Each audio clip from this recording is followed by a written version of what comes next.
Chapter 7. A Terrorist's Face.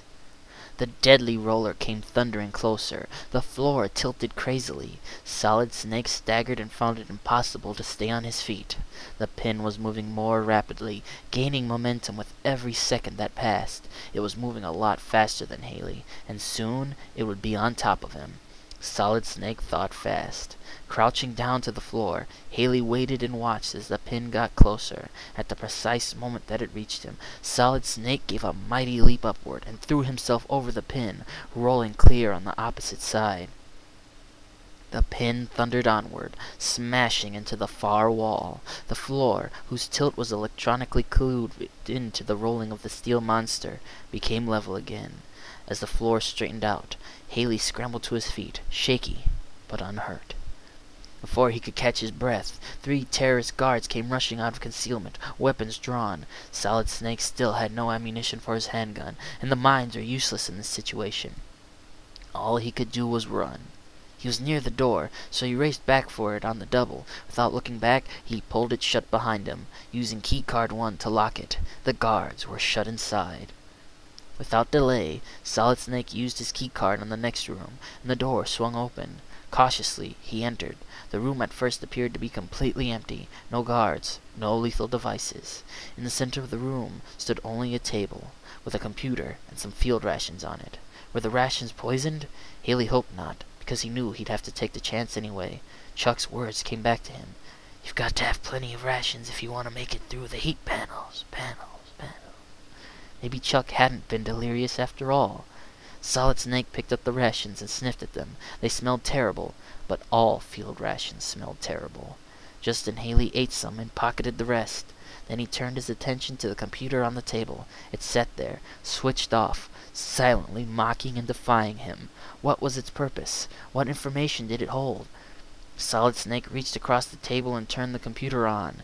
And at once, the screen lit up and showed an enemy terrorist's face. It was the face of Colonel Vermin Katafi.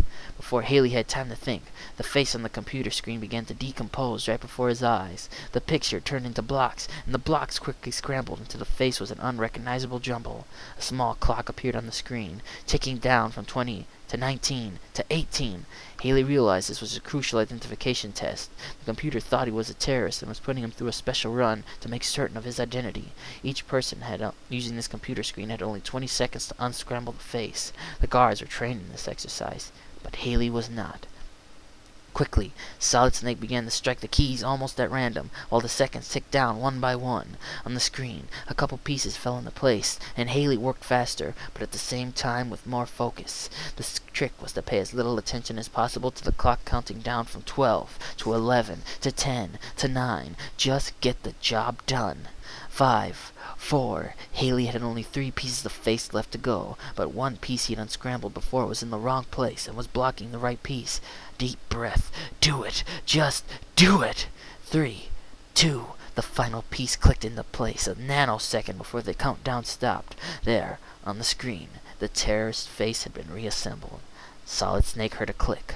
From a slot in the side of the computer came a small sound, and a key card slid out. His reward for getting it right? A key card. The computer had fallen for his trick.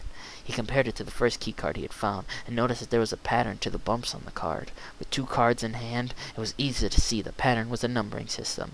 This was card 2.